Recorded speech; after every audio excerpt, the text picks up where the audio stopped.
नमस्कार, स्वागत है आप सभी का डीडी न्यूज के इस खास बुलेटिन एक्सप्रेस 100 में, जहां हम लेकर आते हैं राजनीति, मनोरंजन, देश, दुनिया, खेल और व्यापार जगत की सभी खबरों को एक्सप्रेस अंदाज में, यानी फटाफट अंदाज में। देखिए खबरें तेज रफ्तार से।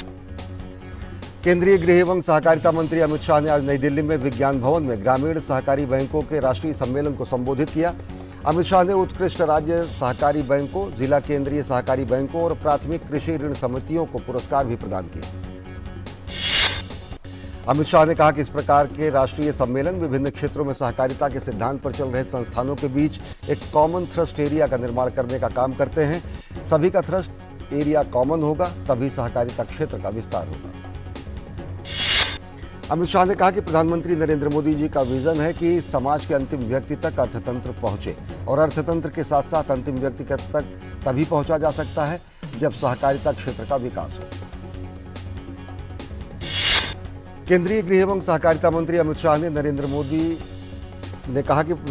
जी देश के प्रधानमंत्री और सहकारिता क्षेत्र के विस्तार को और इसे और समृद्ध बनाने के लिए ये समय सबसे ज्यादा अनुकूल है। अमित शाह ने कहा कि PACS पैक्स यानी प्राइमरी एग्रीकल्चर क्रेडिट सोसाइटीज हमारी कृषि ऋण व्यवस्था की आत्मा है, जो मोदी जी के नेतृत्व में पैक्स का कंप्यूटरीकरण कर इसे अधिक पारदर्शी व सशक्त बनाने का काम किया जा रहा है। अमित शाह ने कहा कि पैक्स यानी प्राइमरी एग्रीकल्चरल क्रेडिट सोसाइटीज देश की सभी पंचायतों में पहुंचने का लक्ष्य लेकर जिला स्टेट कोऑपरेटिव बैंकों को अगले 5 साल की रणनीति बनानी चाहिए। अमित शाह ने कहा कि पैक्स आज भी किसानों के प्रति मानवीय दृष्टिकोण रखकर फाइनेंस करने का काम करते हैं, इसलिए हमें ज्यादा से ज्यादा किसानों को पैक्स से जोड़ने का प्रयास करना चाहिए। अमित शाह ने कहा कि मोदी सरकार मॉडल बायलॉज लाकर पैक्स को सुदृढ़ बनाने के साथ साथ इनकी वायबिलिटी बढ़ाकर पैक्स को मल्टीपर्पज बनाने का काम कर रही है। उन्होंने कहा कि जैसे जैसे पैक्स बढ़ेंगे और मजबूत होंगे, वैसे वैसे जिला और स्टेट कोऑपरेटिव बैंक अपने आप मजबूत हो जाएंगे। अमित शाह ने कहा कि नए बायलॉज आने के बाद पैक्स सिर्फ एग्रीकल्चर फाइनेंस करने वाली संस्था नहीं रहेंगी, बल्कि 22 नए कामों को भी इनमें शामिल किया जाएगा। अमित शाह ने कहा कि अगर 3 लाख पैक्स का बेस बन जाता है तो कोऑपरेटिव विस्तार से कोई नहीं रोक सकता। ग्रामीण सहकारी बैंक भी पैक्स के माध्यम से मीडियम और लॉन्ग टर्म फाइनेंस कर सकते हैं। उन्होंने कहा कि हमारा लक्ष्य पैक्स की संख्या 5 गुना करके मौजूदा 2 लाख करोड़ के कृषि ऋण वितरण को सहकारिता के माध्यम से 10 लाख करोड़ लोगों तक पहुंचाना होना चाहिए। केंद्रीय मंत्री धर्मेंद्र प्रधान और अनुराग सिंह ठाकुर ने आजादी का अमृत महोत्सव के अंतर्गत नई दिल्ली में युवा संवाद इंडिया 2047 कार्यक्रम को संबोधित किया। केंद्रीय मंत्री धर्मेंद्र प्रधान ने कहा कि भारतीय मूल्यों, लोकाचार, ज्ञान और मॉडल को दुनिया तक ले जाने की जिम्मेदारी हमारे युवाओं पर है। केंद्रीय मंत्री अनुराग सिंह ठाकुर ने कहा कि युवाओं को अपने विचार व्यक्त करने का मंच देने के लिए देश भर में जमीनी स्तर पर 750 युवा संवाद कार्यक्रम आयोजित किए जाएंगे। खेल मंत्री अनुराग सिंह ठाकुर ने कहा कि युवाओं को राष्ट्र निर्माण में सबसे बड़ा योगदान देकर देश को विश्वगुरु बनाना होगा। अनुराग सिंह ठाकुर ने कहा कि अमृत काल में युवाओं को अमृत लक्ष्य निर्धारित करने चाहिए और उन्हें हासिल करने के लिए पूरी जिम्मेदारी के साथ अपने कर्तव्यों का निर्वहन करना चाहिए। प्रधानमंत्री नरेंद्र मोदी ने आज उपराष्ट्रपति जगदीप धनखड़ से मुलाकात की। जगदीप धनखड़ के उपराष्ट्रपति बनने के बाद उनसे प्रधानमंत्री नरेंद्र मोदी की ये पहली औपचारिक मुलाकात है। जगदीप धनखड़ कल भारत के 14वें उपराष्ट्रपति के रूप में पद एवं गोपनीयता की उन्होंने शपथ ली थी। रक्षा मंत्री राजनाथ सिंह ने आज राजधानी दिल्ली में DRDO सभागार में वीर गाथा प्रतियोगिता पुरस्कार विजेताओं के वितरण समारोह में हिस्सा लिया। कार्यक्रम में उन्होंने विजेताओं को 25 प्रतिभागियों को बधाई दी। रक्षा मंत्री ने कहा कि इन बच्चों ने अपने ज्ञान और मेहनत से हमारे वीर योद्धाओं के विषय में जो काम किया है वो सराहनीय है। दरअसल भारत सरकार के वीर गाथा प्रोजेक्ट के तहत वीर गाथा अवार्ड 2021 के लिए देश भर के 25 छात्र छात्राएं चुने गए थे। भाजपा के राष्ट्रीय महासचिव अरुण सिंह ने हर घर तिरंगा अभियान की सफलता पर कहा कि देश की जनता देश की एकता और अखंडता का संकल्प लेकर तिरंगा लेकर निकली है। उन्होंने कहा कि विदेशों में भी भारतीयों ने तिरंगा झंडे की यात्रा निकाली है, ये गर्व की बात है। भाजपा प्रवक्ता संबित पात्रा ने बिहार में तिरंगे पर राजनीति की कोशिश पर नीतीश कुमार की अगुवाई वाले महागठबंधन सरकार को आड़े हाथों लेते हुए कहा कि बिहार में जंगल राज की वापसी हो गई है। भाजपा ने इसके साथ ही डिप्टी सीएम तेजस्वी यादव पर 10 लाख लोगों को सरकारी नौकरी देने के वादे से पलटने का आरोप लगाया है। भाजपा ने दिल्ली की आम आदमी पार्टी द्वारा लोगों को मुफ्त में सुविधाएं उपलब्ध कराने वाले वादों को वोट की राजनीति बताया है। भाजपा प्रवक्ता ने दावा किया कि केजरीवाल ने दिल्ली में छात्रों को 20 लाख का ऋण उपलब्ध कराने के लिए 19 करोड़ रुपए विज्ञापन में खर्च कर दिए। आतंकवाद के खिलाफ एक बार फिर चीन का दोहरा चरित्र सामने आया है। दरअसल चीन ने पाकिस्तानी आतंकवादी अब्दुल रऊफ अजहर को वैश्विक आतंकवादी घोषित किए जाने और उस पर प्रतिबंध लगाने के अमेरिका भारत के संयुक्त प्रस्ताव को सुरक्षा परिषद में रोक दिया। जून महीने में चीन ने लश्कर-ए-तैयबा के आतंकवादी अब्दुल रहमान मक्की के खिलाफ भी पुख्ता सबूत होने के बावजूद उस पर चीन ने प्रतिबंधित करने की कार्रवाई में अड़ंगा लगाया था। दोनों ही आतंकवादी मुंबई में हुए 26/11 आतंकवादी हमले सहित अनेक आतंकी गतिविधियों में वांछित हैं। विदेश मंत्रालय के प्रवक्ता अरिंदम बागची ने कहा है कि यह दुर्भाग्यपूर्ण है कि जब आतंकवाद के खिलाफ हमारी सामूहिक लड़ाई की बात आती है तो अंतर्राष्ट्रीय समुदाय एक साथ मिलकर आवाज उठाने में असमर्थ रहा है। विदेश मंत्रालय ने ताइवान के घटनाक्रम पर चिंता व्यक्त की है और कहा है कि क्षेत्र में शांति और स्थिरता बनाए रखने के लिए तनाव कम करने के प्रयास किए जाने चाहिए। केंद्रीय गृह मंत्रालय की ओर से जांच में उत्कृष्टता के लिए इस बार 151 पुलिसकर्मियों को केंद्रीय गृह मंत्री पदक 2022 से नवाजा गया। इनमें 151 पुलिसकर्मियों में 15 पुलिसकर्मी सीबीआई से, 11 महाराष्ट्र से, 10-10 मध्य प्रदेश, उत्तर प्रदेश से, 8-8 पुलिसकर्मी केरल, राजस्थान और पश्चिम बंगाल से शामिल हैं।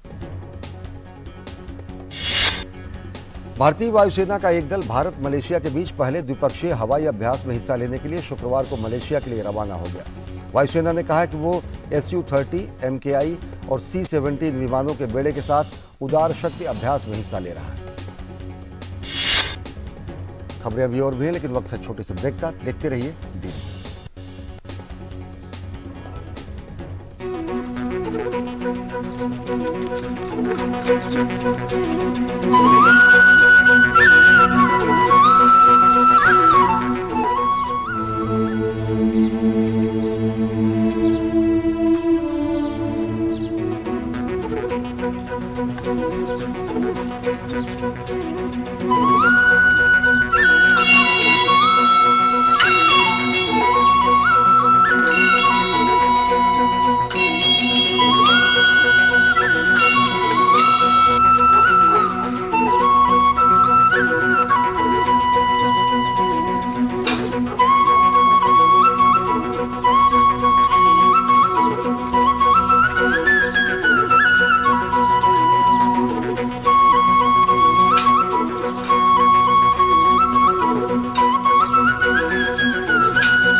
एक बार आपका स्वागत है, एक बार फिर आपका देखते हैं खबरें एक्सप्रेस अंदाज में। अमरनाथ यात्रा शांतिपूर्ण तरीके से संपन्न हो गई है। महंत दीपेंद्र गिरी ने अन्य साधु संतों के साथ आज सूर्योदय के समय श्रावण पूर्णिमा के शुभ मुहूर्त में पवित्र गुफा में भगवान शिव के दर्शन कर छड़ी मुबारक की पूजा अर्चना की। पवित्र छड़ी मुबारक को पवित्र गुफा में उस जगह स्थापित किया गया जहां हिमलिंग स्वरूप में भगवान शिव विराजमान होते हैं। पूजा के दौरान उपराज्यपाल ने लोगों की शांति, प्रगति और समृद्धि की प्रार्थना की। परंपरा को निभाने के साथ ही पवित्र गुफा आम श्रद्धालुओं के लिए बंद हो गई। 30 जून से शुरू हुई बाबा अमरनाथ की यात्रा में इस साल 3 लाख से अधिक श्रद्धालुओं ने पवित्र गुफा के दर्शन किए। तीर्थयात्रा के दौरान लगभग 71 लोगों के हताहत होने की भी स्थिति बनी, जिसमें वे 15 लोग भी शामिल हैं जो अचानक आई बाढ़ में जिनकी मौत हो गई। कोविड-19 महामारी के कारण 2020 और 2021 में तीर्थयात्रा नहीं हो सकी थी। इस साल यात्रा के लिए कश्मीर में 15,000 अतिरिक्त सुरक्षा कर्मियों के अलावा अर्धसैनिक बलों की 400 कंपनियों को तैनात किया गया था। जम्मू कश्मीर के बांडीपोरा में आतंकवादियों ने एक प्रवासी मजदूर की गोली मारकर हत्या कर दी। आतंकी हमले में मारे गए मोहम्मद अमरेज बिहार के रहने वाले हैं। गंभीर हालत में अमरेज को अस्पताल लाया गया, जहां उनकी इलाज के दौरान मौत हो गई। अमरेज बिहार के मधेपुरा जिला के बेसाड़ गांव के रहने वाले हैं। बिहार सरकार ने मृतक के निकटतम आश्रित को 2 लाख रुपए देने की घोषणा की है। इसके अलावा बिहार के स्थानिक आयुक्त को मृतक के पार्थिव शरीर को पैतृक गांव पहुंचाने के लिए समुचित व्यवस्था करने के निर्देश दिए गए। स्वतंत्रता दिवस से पहले दिल्ली पुलिस ने एक साजिश को नाकाम करते हुए 2000 जिंदा कारतूस जब्त किए हैं। साथ ही 6 आरोपियों को भी गिरफ्तार किया है। पूर्वी दिल्ली में पुलिस ने आनंद विहार इलाके से 2 बैग के साथ सप्लायर को गिरफ्तार किया। पूरे मामले में दिल्ली पुलिस का कहना है कि अभी पूछताछ चल रही है कि ये पूरा का पूरा जो बरामदगी हुई है इसे कहां भेजना है। और खबरें अभी और भी हैं, लेकिन वक्त एक और छोटे से ब्रेक का। देखते रहिए एक्सप्रेस 100। चल भाई, झुमके बदली कराने हैं। अरे आंटी, ये रही सामने सोने की दुकान, यहाँ से बदलवा लो। पर खरीदा तो उस दुकान से था। अरे अगर हॉलमार्क का निशान है ना, तो कहीं से भी अदला बदली करा लो, वो भी बिना किसी डर के। सच? हाँ, 16 आने।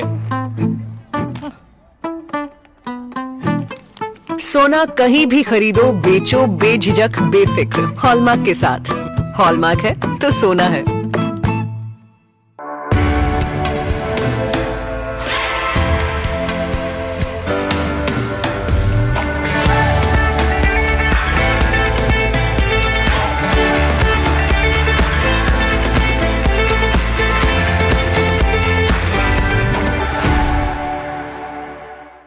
Power Grid, a Maharatna PSU of Government of India, largest transmission utility of country, embarked on one such remarkable journey to establish one nation, one grid, one frequency, culminating into one electricity market. Power Grid, transmitting power, transforming lives.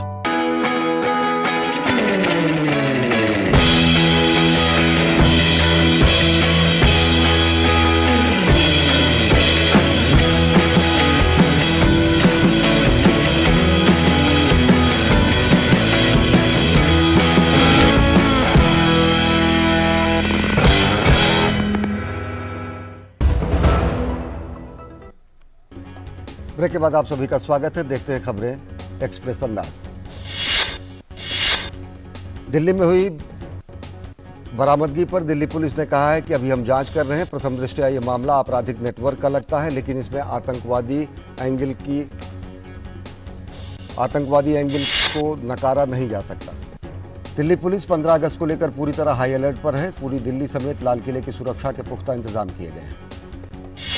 Jammu Kashmir के उपराज्यपाल मनोज सिन्हा ने विश्व प्रसिद्ध डल झील में हर घर तिरंगा अभियान के तहत तिरंगा शिकारा रैली को हरी झंडी दिखाई। इस मौके पर देशभक्ति का अद्भुत नजारा देखने को मिला।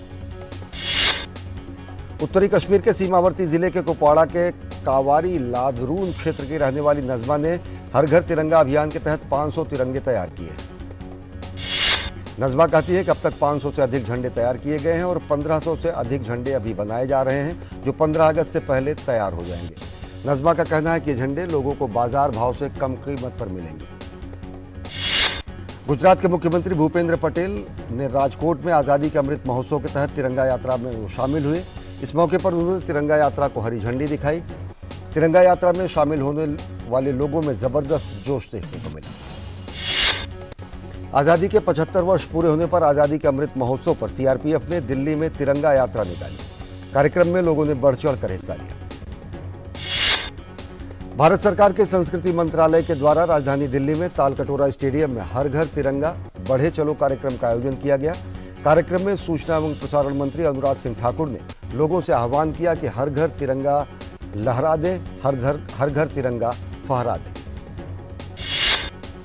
कर्नाटक हाईकोर्ट ने एंटी करप्शन ब्यूरो को भंग कर दिया है। इसका गठन 2016 में कांग्रेस ने किया था। कोर्ट ने एसीबी में लंबित सारे मामले लोकायुक्त पुलिस को सौंप दिए। मध्य प्रदेश के धार में धार धामनोद मार्ग पर एक नवनिर्मित बांध के लीकेज होने की खबर के बाद 11 गांवों को अलर्ट करके खाली करा दिया गया है और ग्रामीणों को स्कूल और अन्य सुरक्षित स्थानों पर पहुंचाया गया है। शेयर बाजार में आज तेजी का रुख रहा। सेंसेक्स 130.18 अंक यानी 0.22% चढ़कर 59,462.78 के स्तर पर बंद हुआ। निफ्टी 39.20 अंक यानी 0.22% बढ़कर 17,698.20 के स्तर पर बंद हुआ। डॉलर के मुकाबले रुपया 4 पैसे टूटा। ये 79 रुपये 66 पैसे के स्तर पर हुआ बंद।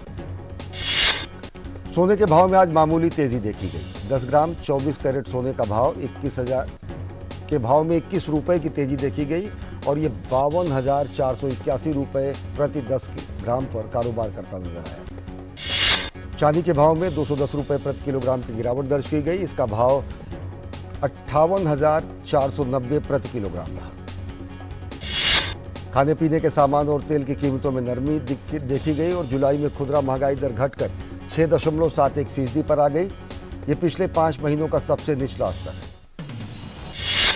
शुक्रवार को जारी औद्योगिक उत्पादन सूचकांक के अनुसार जून के महीने में औद्योगिक उत्पादन 12.3% बढ़ गया।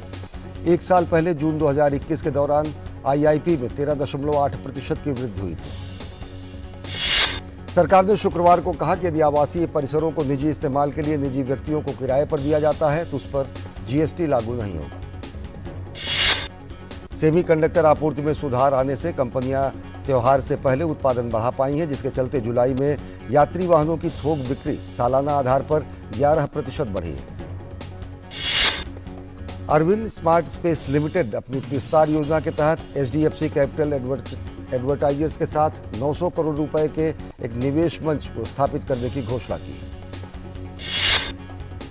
और वक्त हो चला एक और छोटे से ब्रेक का। देखते रहिए डीडी।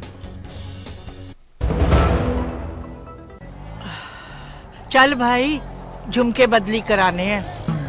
अरे आंटी, ये रही सामने सोने की दुकान, यहाँ से बदलवा लो। पर खरीदा तो उस दुकान से था। अरे अगर हॉलमार्क का निशान है ना तो कहीं से भी अदला बदली करा लो, वो भी बिना किसी डर के। सच? हाँ, 16 आने।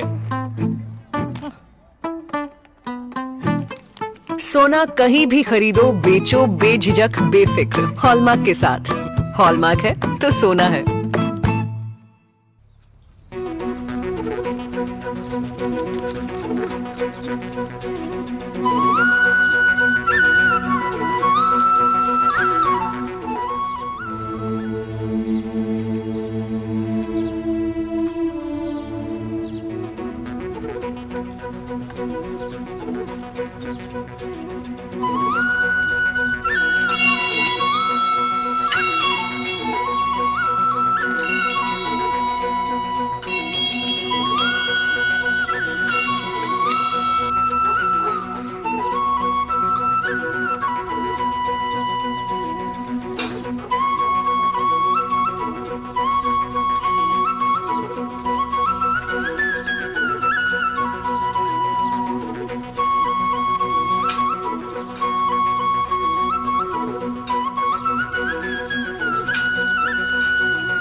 ब्रेक के बाद आप सभी का स्वागत है। देखते हैं कुछ अंतर्राष्ट्रीय खबरें। फेडरल बैंक ने देश की आज़ादी के 75 वर्ष का जश्न मनाने के हिस्से के रूप में केरल सरकार को 1.55 एकड़ भूमि दान दी है, जिस स्थान पर बेघर लोगों के लिए घरों का निर्माण किया जाएगा।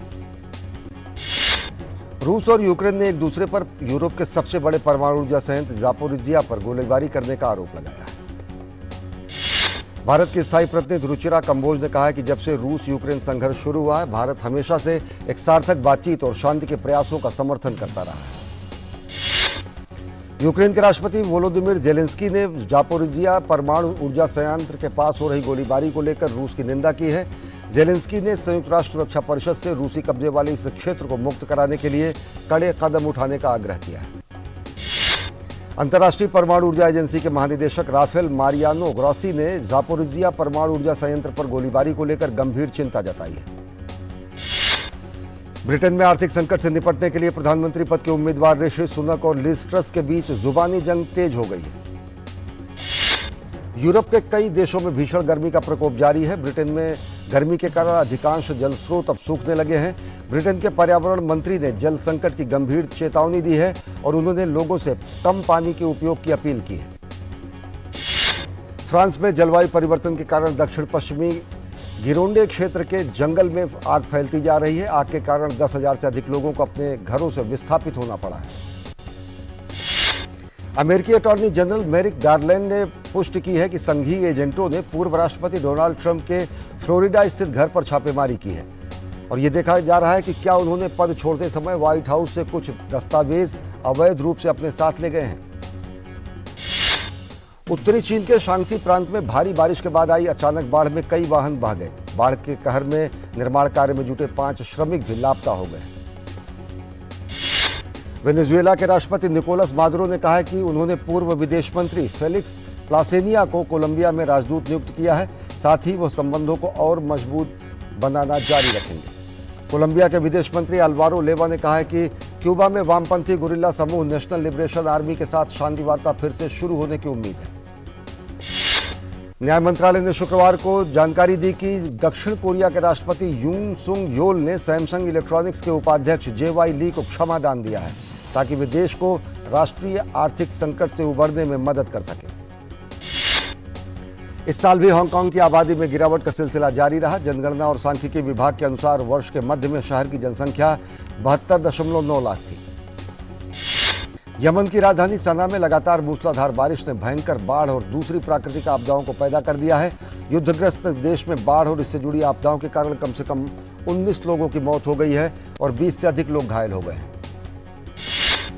ब्राजील में हजारों युवाओं ने रियो डी जेनेरो और साओ पाउलो में देश में निष्पक्ष चुनाव और हाल में शिक्षा में धन की कटौती की निंदा के लिए सड़कों पर प्रदर्शन किया। कनाडा के टोरंटो में गुरुवार को अचानक हुई बिजली कटौती से घरों और व्यापारिक परिसरों में अंधेरा छा गया। बिजली कटौती ने शहर के सबसे बड़े शॉपिंग मॉल में से एक को खाली करने के लिए लोगों को मजबूर होना पड़ा। सूडान में पिछले साल हुए सैन्य तख्तापलट के बाद लोग नागरिक शासन की मांग को लेकर सड़कों पर उतर आए। खार्तूम में प्रदर्शनकारियों पर सुरक्षा बलों ने आंसू गैस के गोले दागे, वहीं प्रदर्शनकारियों ने सैन्य वाहनों पर पथराव की। जकार्ता के तटीय क्षेत्र में समुद्र के जलस्तर में संभावित वृद्धि पर जकार्ता क्षेत्रीय आपदा न्यूनीकरण एजेंसी अलर्ट पर है।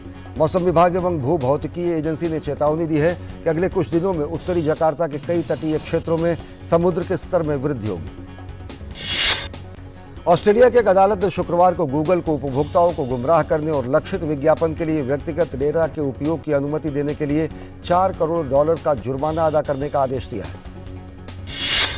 अमेरिका ने मैक्सिको को सेंट एंटोनियो डी पाडुआ की 17वीं शताब्दी की मूर्ति को उसे वापस कर दिया है। ये मूर्ति करीब 20 साल पहले देश से चोरी हो गई थी। रक्षा मंत्री राजनाथ सिंह ने कॉमनवेल्थ खेलों में हिस्सा लेने वाले तीनों सेनाओं के खिलाड़ियों से मुलाकात की।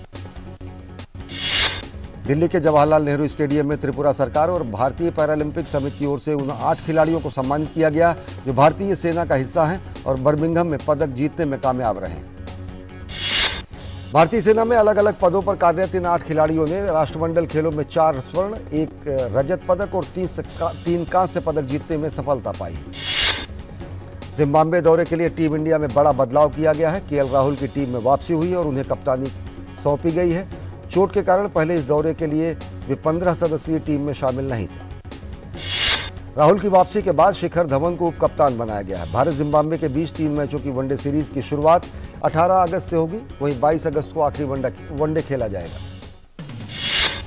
भारत के खिलाफ होने वाले 3 वनडे मैचों की सीरीज के लिए जिम्बाब्वे की टीम का ऐलान कर दिया गया है। रेजिस चबाका को टीम का कप्तान बनाया गया है। उन्हें क्रेग इरविन की गैर मौजूदगी में कप्तानी सौंपी गई है। शानदार प्रदर्शन कर रहे भारतीय विकेटकीपर बल्लेबाज ऋषभ पंत को नई जिम्मेदारी मिली है। उत्तराखंड ने उन्हें अपने राज्य का ब्रांड एम्बेसडर बनाया है। ऑस्ट्रेलिया क्रिकेट टीम ने संकट से प्रभावित श्रीलंका में बच्चों और उनके परिवारों को आर्थिक मदद देने की घोषणा की है। पूर्व क्रिकेटर सचिन तेंदुलकर के पुत्र अर्जुन तेंदुलकर मुंबई की टीम को छोड़ने के लिए तैयार हैं। पूरी संभावना है कि वो अगले सीजन में गोवा की तरफ से खेल सकते हैं। कतर में होने वाले फीफा विश्व कप की शुरुआत अब निर्धारित समय से 1 दिन पहले होगी। फीफा ने सर्वसम्मत से उद्घाटन समारोह और मेजबान देश का पहला मैच 20 नवंबर को आयोजित करने पर सहमति जताई है। पहला मुकाबला कतर और इक्वाडोर के बीच खेला जाएगा। फीफा परिषद के ब्यूरो द्वारा यह निर्णय लिया गया है। पहले कतर का मुकाबला 21 नवंबर को होना था। फुटबॉल विश्व कप के शुरू होने से 3 महीना पहले मोरक्को ने राष्ट्रीय टीम के कोच वाहिद हलील होदजित को पद से हटा दिया है। वाहिद को तीसरी बार राष्ट्रीय कोच के पद से हटाया गया है। शानदार फॉर्म में चल रही किर्गियोस ने कनाडा ओपन टेनिस टूर्नामेंट के क्वार्टर फाइनल में जगह बनाई है। निक ने एलेक्स डी मिनोर को सीधे सेट में 6-2, 6-3 से हराकर अंतिम 8 में प्रवेश किया। पूर्व विश्व नंबर 1 खिलाड़ी सेरेना विलियम्स को कनाडा ओपन टेनिस टूर्नामेंट के दूसरे दौर में हार का सामना करना पड़ा है। स्विट्जरलैंड की बेलिंडा वेंसिच ने सेरेना को सीधे सेट में 6-2, 6-4 से शिकस्त दी। इटली के अल्बर्टो रेज्जिटी ने यूरोपियन तैराकी चैंपियनशिप में पुरुषों के 400 मीटर में स्वर्ण पदक जीता है। 23 साल के रेज्जिटी ने रेस को पूरा करने में 4 मिनट 10.60 सेकंड का समय लिया। अभिनेता नंदामुरी बालकृष्ण की अगली फिल्म NBK 108 का निर्देशन जाने माने निर्देशक अनिल रविपुड़ी करेंगे और फिल्म में थमन का संगीत होगा। निर्देशक ने अल्ला वैकुंठ पुरमलो के लिए राष्ट्रीय पुरस्कार जीता है। कॉमेडियन और अभिनेता Manish Paul dance reality show झलक दिखला जा 10 का वो होस्ट करने के लिए फिर से वापसी कर रहे हैं। अभिषेक बच्चन, तापसी पन्नू, वाणी कपूर, तमन्ना भाटिया, शेफाली शाह जैसी बॉलीवुड हस्तियों ने 13वें एडिशन के साथ ऑस्ट्रेलिया में मेलबर्न के लिए भारतीय फिल्म महोत्सव को हरी झंडी दिखाई। कश्मीर को सितंबर में अपना पहला मल्टीप्लेक्स मिलेगा जो बॉलीवुड और हॉलीवुड फिल्मों को प्रदर्शित करेगा और स्थानीय लोगों का मनोरंजन करेगा। तो एक्सप्रेस न्यूज में फिलहाल इतना ही। देश और दुनिया की ताजा तरीन खबरों के लिए देखते रहिए DD न्यूज। नमस्कार।